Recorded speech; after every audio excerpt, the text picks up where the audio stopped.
Hi, we're Nia and Marianne from Seren Health Coaching. We are metabolic health coaches who are passionate about good metabolic health for everyone. We also love to chat about all things health and to share as much information as we can with people who want to make changes to their lifestyle but aren't quite sure where to start. We're going to release a new episode every Friday where we talk about a different aspect of health. So do subscribe and let us know what you think. We'd also love to know what you're interested in too. So if there's something that you'd like us to have a chat about, do send us a message and we'll do our best to cover it soon. Hello, Marianne. Hello again, Nia. How are you? I'm all right. Good. I thought today we could talk a little bit about pre-diabetes because Okay, I think you hear a lot more about this now. you Some of do. our listeners may be told that they are Yep, pre-diabetic, or some of their family members maybe, yep. or also some of their friends. And I think it's interesting for us to discuss where it sort of came from, the terminology, because it's a fairly new kind of diagnosis, and whether or not it should be something we take really seriously, and just a bit more about it, really explore it together. So Yeah. let's start with how seriously. It's a really interesting question. And I looked up when it became a thing because I couldn't really remember when we started to Yeah, call people pre diabetic. And actually, the history of all of this goes quite a long way back before then.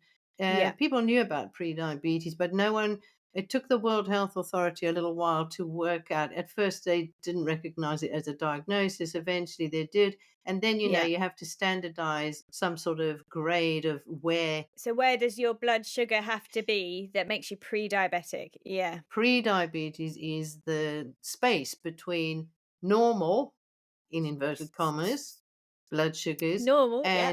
and diabetic blood sugars. And remember, Yes. these are all arbitrary figures.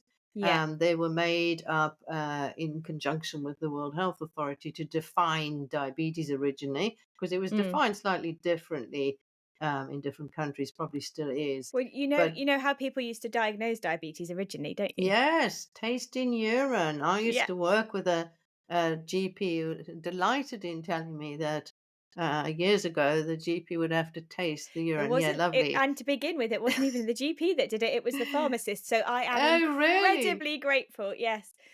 I am incredibly grateful I wasn't It, alive then.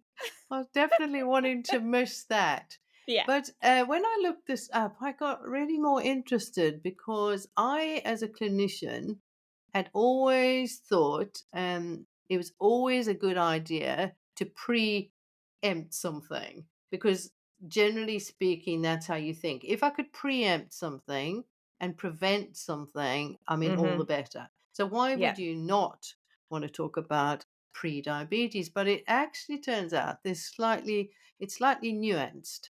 So Okay. remember, we used to refer to type 2 diabetes originally as diabetes of the elderly. And Yes. we didn't pay much attention to it because it was considered unlikely it would do you much harm at the stage of life you were at. And to an extent, that was true. People weren't living as long, and if they were 80 and they had diabetes, it wasn't the problem. And I remember that S- because we had juvenile diabetes, which was type 1 Yeah, type diabetes. 1. They called it Um, juvenile. Yeah, yeah, do you remember that? interesting. And Yeah, then I we had remember that. diabetes of the elderly, Yeah, and we never really paid much attention. But now, of course, we do, do. and Yeah. there is definitely a good reason for that. Yeah, so guess what? Instead of it being 80-year-olds, the numbers started to increase and people started to get younger. And basically, this Yes. really focused in on this disease. And it's been, I mean, in number terms, exponential in its growth. So Mm, it's become much more serious because it also costs our health services an enormous amount of money. yes. You now see really young people developing type 2 diabetes. They've even seen it in children. So we're Yes. talking like a really different sort of landscape now. Yeah, and the difference we need to say is that the children who are developing type 2 diabetes are developing this not because of pancreatic insufficiency like the type 1. So it's Yeah, not because their pancreas no, it's doesn't very produce different. insulin, it is Yeah, because they are overweight and obese and they are insulin resistant, yeah, and it's a different disease.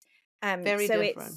it's Yeah, really changed. So obviously you can see why Yeah, pre-diabetes has become more of a thing, because actually if we can stop exactly. children, because if we Yeah, start children on medication, or if we've got children of, I don't know, 10 years yeah, old who are type yeah. 2 diabetic, think of what's going to happen to them over their lifetime. Well, the The complication rate, complications are the going to be chances huge. of dying earlier as well, but Yeah. also the cost to the health service, which they're talking about 10% of our NHS is spent on diabetes now, and that is more than 10 billion a year. I mean, I can't even really, you know, format a sort Format of, that in your yeah, brain. what No, does that mean? But anyway, a it's huge amount of insane. money.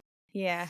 So Okay. you can see why pre-diabetes has become a thing. But what's sort of more interesting, I suppose, is that there have been arguments against this Yeah, as diagnosis. there are with most things. Yeah. Yes, and I'd never have really paid it much attention because I've always thought it's definitely a good thing to know earlier because could you save somebody? Could you save someone's And of life? Yeah.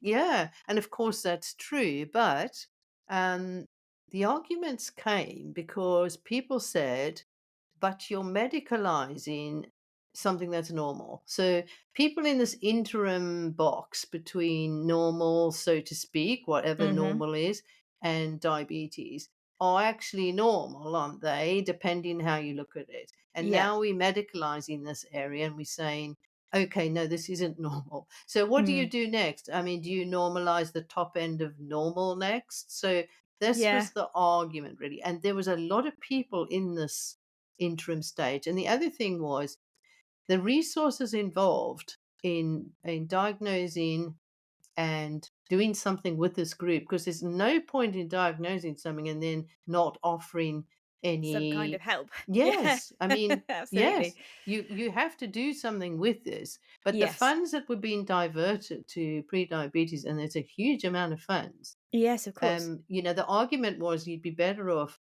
diagnosing diabetes better because you still haven't got all the type 2 diabetics diagnosed. Wouldn't you be Mm. better concentrating on diagnosing people who are further down the line? Yeah. And wouldn't that be more cost effective? So this was a sort of argument that went on, and I was really fascinated because I've never really thought about it like that. Yeah. So I remember when we as pharmacists were doing finger prick diabetes tests, and I think that was sort of the precursor because it was a Golly, random, yes, it wasn't a yes, fasting test. So it was yeah, sort of this pre-diabetic random. thing. Yeah, a random blood glucose test, and if it was above a certain level, then obviously you'd Yeah, get you referred, referred them. and then Yeah, you'd have the workup. And I completely understand the idea that, yeah, people being diagnosed earlier costs a lot of resources, but from a public health perspective, I yes. think you kind of see it Well, as, well, we're trying to help everybody and we're yeah. trying to get this into the public consciousness. So I I mean, can that's see the where that came nice. from. Yeah, that's the nice thought. The other Yeah, thought, more cynically, is that there were various stakeholders that were very interested in another diagnosis because the pharmaceuticals, remember, we'll make were money. thinking, what could we do with medication for this very large group of Group of people? people. Yeah, And they did, I think, eventually license metformin for pre-diabetes. I think it is licensed. yeah. So it was that sort of stakeholder. But I remember reading an article in The Guardian, and it wasn't that long ago. When I looked it up, it was actually 5 years ago. This is what happens to you when you're old. It seems like yesterday, which is why I'm older. But it discussed the labeling of healthy people with a disease that didn't really exist and Mm, causing a lot of unnecessary anxiety and problems with health insurance and even with employment. mm, So we mm. don't think about that when we diagnose people, but there No, no, we is don't. that No. aspect of it. Yeah. Um, and what I was interested in then was looking at what percentage of people who are diagnosed with pre-diabetes go on to Yes, develop. because of Yeah, because course, that as would with be, anything, yeah. there's always this middle thing, isn't there? So you can diagnose pre-diabetes, but did they actually become diabetic? In How the same many of way, them became diabetic? yeah, in the same Exactly. way as you can say, well, you're at risk of a heart attack, so we'll give you a medication to reduce your risk, but would that person ever have had the heart attack? It's always this grey area. It's Really difficult. So yeah, I difficult to found a know. BMJ article Yeah. 2020, and it was a huge, study. Yeah. What you call it, a meta-analysis. But it looks like in the short term, 3 to 5 years, Yeah. 25% of those people that you've caught with pre-diabetes will go on to develop diabetes, right? Okay. Yeah. So that will depend how age those people are as to how useful Yeah. that diagnosis is. Yeah. In the longer term, though, of course, that figure would be higher.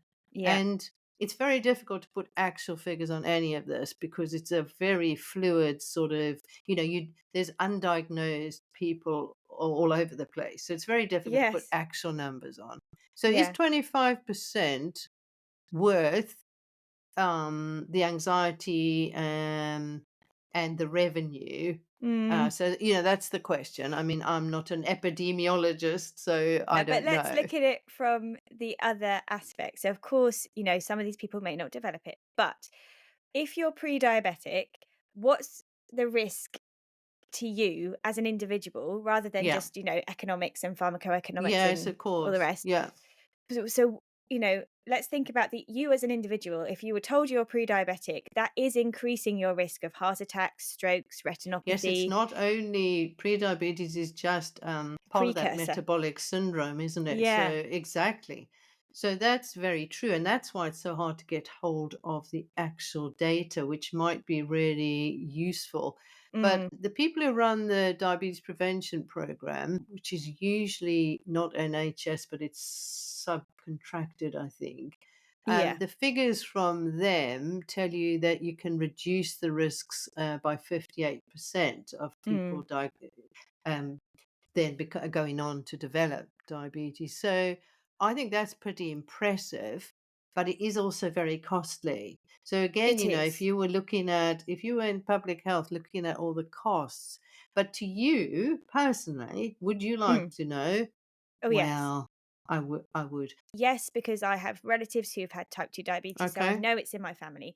Yes, because that meant that when I was pregnant with both my children, I had to have gestational diabetes tests. And yes, Yep. because if that had been the case, they were awful tests. They Those are the glucose nastiest thing. tolerance tests, Yeah, yeah. they're nasty. Yeah, But knowing that if you had been diabetic and the impact that would have on your baby, yeah. obviously Yeah, they're mothers very want to make that change and want to be healthy for their baby. And the other thing yeah, for me is that having seen this from the other end of the scale, when you do get the people who develop diabetes, but it's uncontrolled and they end up having yeah. foot ulcers that don't heal, amputations, and the cost of that to the NHS, Is not just, huge. but then Yeah, again, it's the cost of huge. that to the individual. I don't want anyone to lose their leg.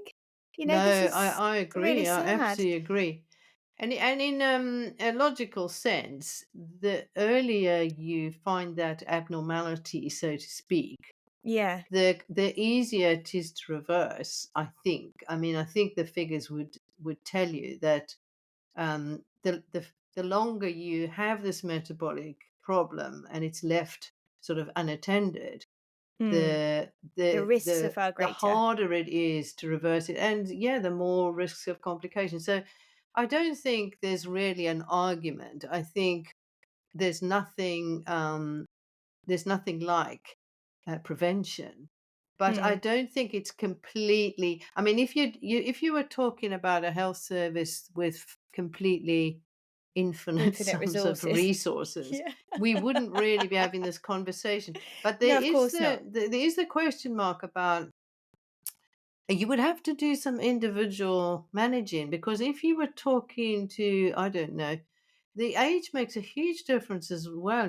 So if you've been diagnosed with pre-diabetes in your 40s, You've got a lot of you've life got a to live. long way to go. Yeah. Whereas if you're in your late 70s, Mm. there's less chance of developing those complications. Same old story. I'm Well, still not, when you're 92, yeah, I don't think that that's a no, problem. And if you want to take up smoking at 92, I wouldn't even bat an I've thought eyelid because about it, I know yes. you have. I often think about it, yes. I haven't quite But got there yet, but yeah, yes, I know what you mean. So, but there's your you chances of can't live developing lung forever. cancer are Yeah. slightly better than if you Yeah. smoked when you were 17. But Absolutely. So but this all these is statistics are tricky, to make sense of. well, They really are. 95% of statistics are made up, Marianne. I know. Well, you can make them up to, You show can what you wanna. manipulate, yeah, Yeah. data is easily manipulated to show what you want. So I think it's important.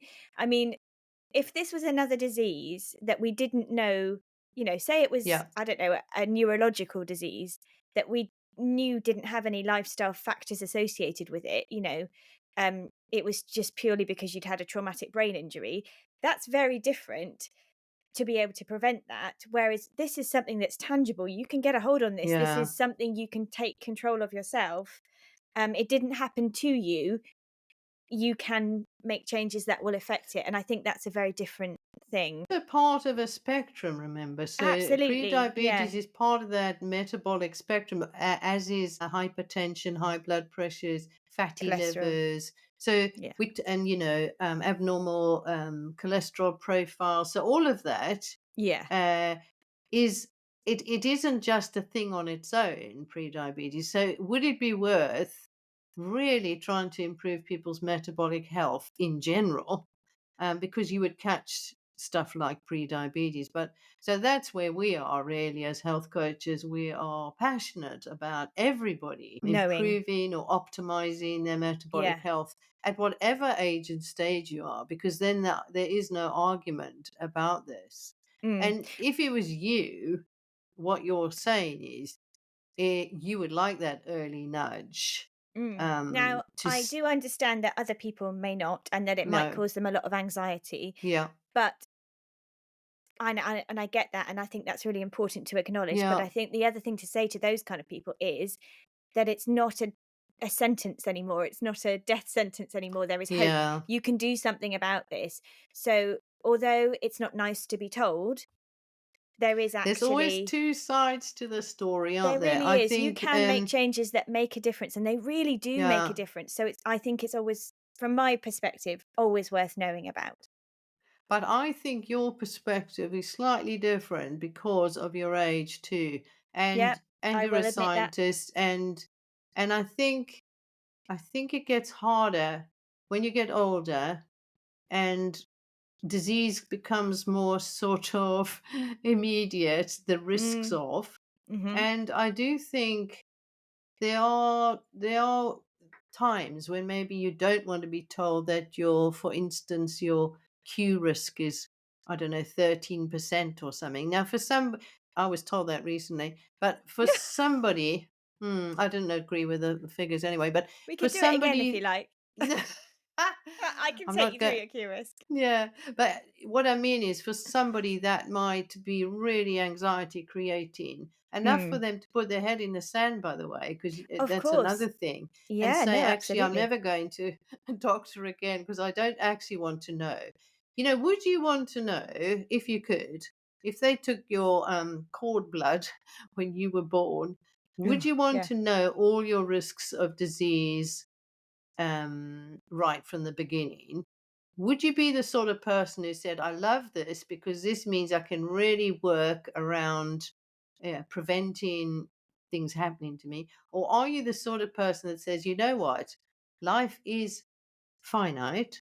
I want to Yeah. live life to the full. I do not want to worry continually about my stroke risk or my heart attack. Mm. So there's two But there's, sides yeah, to I mean, all there's companies, stories. aren't there, that offer you the chance to get in their Yeah. MRI machine and they'll scan you and tell Yes. you, they'll do all your Yeah. bloods and things. I think, so there's a limit. I do think Yeah. there's a Yeah. limit. Yeah. I've got medical conditions that I would never have known about until they became Yeah. apparent.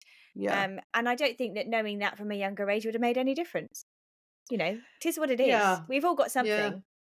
I think the thing is, if you're right, it's the attitude that you take as a health service. If we say to people, this is all about prevention, this is not about blame or shame. This is Yes. about saying genetically you're handed that hand of cards, as we Cards. always say, Mm. but you are not just your genes. And it might be you need to pay more attention to particular areas because of the cards you've been. I mean, we all Yeah. know people who smoke forever and no one's ever worked out why they don't seem to develop lung Any cancers cancer. that other Yeah. people do. So life's not simple. No. But And if as long as you're not using it as a stick to punish people, I do Absolutely. think you can say to somebody, "Look, this is a great find, actually. I know you don't feel like that now."